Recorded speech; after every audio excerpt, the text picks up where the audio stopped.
ত্রয়োদশ জাতীয় সংসদ নির্বাচনকে ঘিরেই বাংলাদেশের রাজনীতি থেকে অনেক বড় বড় শক্তি স্থায়ীভাবে মাইনাস হয়ে যাবে, ন্যাচারালি, অটোমেটিক্যালি। এটা ন্যাচারাল অ্যালগোরিদম। সৃষ্টিকর্তার যে ল অফ নেচার, তার ভিত্তিতেই বিরাট বিরাট শক্তি মাইনাস হয়ে যাবে এবং জামাত ইসলামীর সুদিন আসবে, ইসলামপন্থীদের সুদিন আসবে। তারা সামাজিকভাবে স্থায়ীভাবে প্রতিষ্ঠিত হবেন এবং এটা তাদের উপর আল্লাহর খাস রহমত। আমি একটা কথা বলি প্রায়, যে জামাত ইসলামী যে আজকে ক্ষমতার কাছাকাছি চলে এসছে, সর্ববৃহৎ দলে পরিণত হয়েছে এবং মানুষ জামাত ইসলামীকে ক্ষমতায় দেখতে চায় এবং জামাত ক্ষমতায় আসাটা সময়ের ব্যাপার মাত্র। এই জায়গায় জামাত তার নিজ যোগ্যতায় আসেনি, আল্লাহ জোর করে এনে দিয়েছেন। জামাত চেয়েছে 2048 সালে ক্ষমতায় আসতে। যারা জামাতের ভিতরকার খবর জানেন তাদের জন্য একটু স্মরণ করে দিচ্ছি, জামাতের ভিশন 2048 তৈরি করেছিল, যে 2048 সালের মধ্যে তারা ক্ষমতায় যাওয়ার জন্য নিজেদেরকে উপযুক্ত করবে।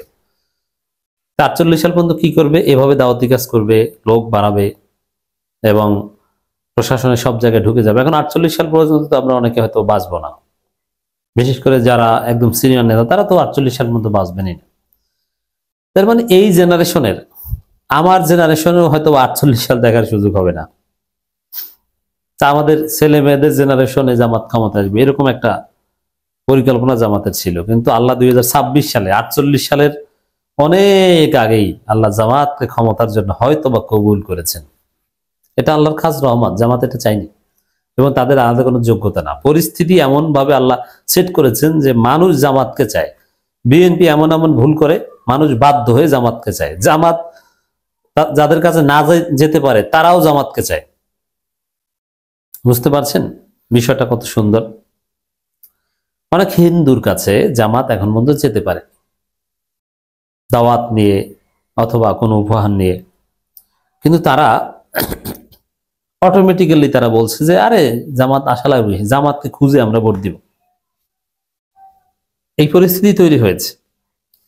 জামাতের অনেক বড় বড়, জামাতের বিরুদ্ধে অনেক বড় বড় শক্তি তারা মাইনাস হয়ে যাচ্ছে অটোমেটিক্যালি। ত্রয়োদশ জাতীয় সংসদ নির্বাচনকে ঘিরে শেখ হাসিনা স্থায়ীভাবে মাইনাস হয়ে যাচ্ছেন, যে শেখ হাসিনার আর কোনো রাজনীতি বাংলাদেশে থাকবে না। শেখ হাসিনা অলরেডি 5 আগস্টে গিয়েছেন, কিন্তু রাজনীতিতে আর কোনোদিন ফিরতে পারবেন না। এটা দিবালোকের না স্পষ্ট হয়ে যাবে, কায়েম হয়ে যাবে ত্রয়োদশ জাতীয় নির্বাচনের মধ্য দিয়ে। ফাঁসির আসামি হিসেবে ঘুরে ঘুরে বেড়াবেন। জামাত বিরোধী সবচেয়ে বড় শক্তি হাসিনা, সেই হাসিনায় মাইনাস। শুধু হাসিনা না, পুরো শেখ পরিবার বাংলাদেশের রাজনীতি থেকে ত্রয়োদশ জাতীয় নির্বাচনকে ঘিরে মাইনাস। আপনারা লিখে রাখেন, আওয়ামী লীগের রাজনীতি 15-20 বছর পর মুসলিম লীগ আকারে বা ছোট্ট আকারে ফিরলেও ফিরতে পারে, কিন্তু শেখ পরিবার আর বাংলাদেশের রাজনীতিতে কায়েম হতে পারবে না। এই জয় পুতুল এরা কোনোদিন বাংলাদেশের রাজনীতির খোঁজ খবর নিবে না। আর কয়েকটা দিন হাসিনা তো ন্যাচারালি মরবে, ধরে আনতে পারুক বা না পারুক। হাসিনা মারা যাওয়ার পর দেখবেন যে জয় পুতুল ওরা কোনো কথাই বলছে না। ওরা কোথায় আছে, যেমন বাংলাদেশের যেমন জয় কোথায় আছে এখনই তো কেউ জানে না।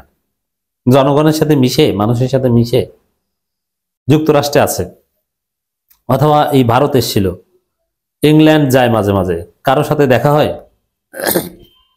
তার মানে কি, ও তো আসলে এক প্রকার পালাতক। ওর না আছে স্ত্রী, না আছে সন্তান, কিচ্ছু না, ও শুধু মদ খেয়ে পড়ে থাকে। পুতুল স্বামী একটা আসিল, তাও নাই। পুতুলের স্বামী নাকি পরিমণিকে নিয়ে দুবাইতে ফুর্তি করে। মানে ওদের কোনো জীবন, ওরা তো আত্মহত্যা করে কিনা এটা সন্দেহ আছে। আত্মহত্যা না করলেও এই ফখরুদ্দিন মঈনুদ্দিন যেরকম যুক্তরাষ্ট্রে থাকলেও কেউ জানে না, বা একটা নীরবে নিবৃত্তি একটা গোপন জীবনযাপন করে বনবাসের মতো। তা হাসিনা ন্যাচারালিও যদি মরে, আর ফাঁসির রায় হয়েছে, এখন তো এমনিতে হতাশ হয়ে পড়েছে, তারপরে দেখবেন জয় পুতুলের কোনো খবর নাই। তাহলে জামাতের রাস্তা তো ক্লিয়ার এখানেই, যে হাসিনা শেষ, জয় পুতুল ওরাও মাইনাস, শেখ পরিবার মাইনাস, রেহানা মাইনাস, টিউলিপ যুক্তরাজ্যে বসেও ও নিজে ওই যুক্তরাজ্যের পলিটিক্সও মাইনাস। ইউকেতে ওর কোনো পলিটিক্স আর দাঁড়াবে না। হাসিনা পতনের মধ্য দিয়ে ওটা শেষ হয়ে গেছে। ত্রয়োদশ জাতীয় সংসদ নির্বাচনের মধ্য দিয়ে যেহেতু আওয়ামী লীগ একদম বিচ্ছিন্ন হয়ে যাবে, তাতে ওই টিউলিপের রাজনীতিও ইংল্যান্ডেও শেষ। তারপরে শেখ পরিবারের লোক চিন্তা করে চাকরি করি, যারা চাকরি টাকরি করে, ববি টবি আরো কিছু আছে, ওরা যেরকম আছে এরকম থাকবে। যারা রাজনীতি করে, যে দেশের রাজনীতি করুক, যে দেশের নাগরিক, ওদের কপাল খারাপ। তারপরে খালেদা জিয়া একটা অধ্যায় রাজনীতির, এই অধ্যায়টাও এই ত্রয়োদশ জাতীয় নির্বাচনকে ঘিরে শেষ হতে যাচ্ছে। এটা ন্যাচারালি বেগম খালেদা জিয়া তো মাইনাস হচ্ছে না, এটা কেউ তো মাইনাস করছে না, এটা ল অফ নেচার, আল্লাহর ডাকে সাড়া দিচ্ছেন তিনি। মজার বিষয় হচ্ছে যে খালেদা জিয়ার মারা যাওয়ার সাথে সাথে তারেক রহমানের রাজনীতিও শেষ। এটা হচ্ছে একটু অবাক করা। তারেক রহমানও এই ত্রয়োদশ জাতীয় নির্বাচনটা হয়ে গেলে, যেহেতু এখন পর্যন্ত স্পষ্ট তারেক রহমান দেশে আসতে পারছেন না, আর এই ত্রয়োদশ জাতীয় নির্বাচন না আসতে পারলে এবং এর মধ্যে খালেদা জিয়া তো মারা যাবে, এটা তো বোঝাই যায়। আপনি নিশ্চিত থাকেন যে তারেক রহমান নামের কোনো ব্যক্তির রাজনীতি বাংলাদেশে আর থাকবে না। বিএনপি তাকে বাদ দিয়ে দিবে।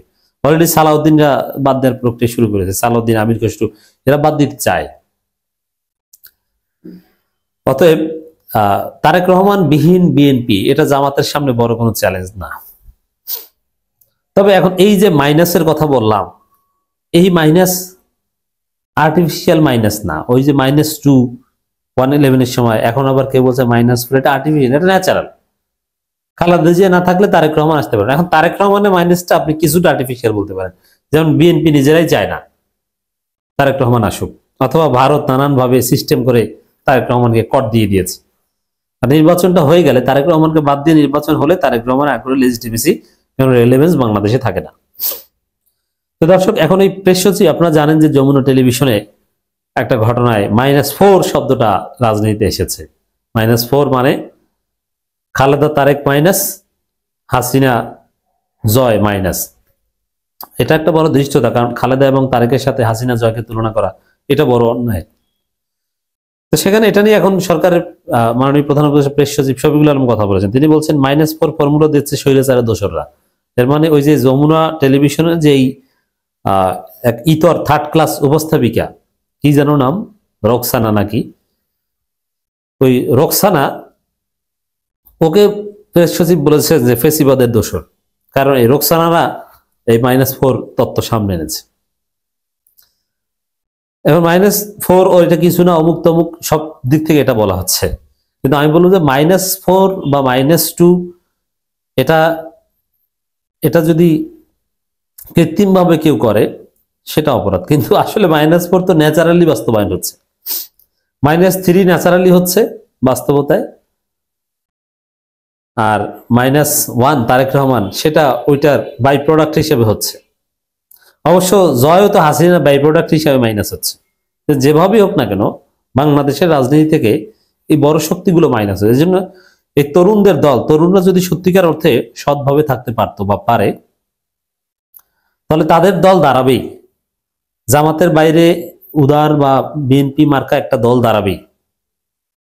এই জন্য তরুণরা রাজনীতিতে আসো, তোমাদের জন্য ভবিষ্যৎ উজ্জ্বল।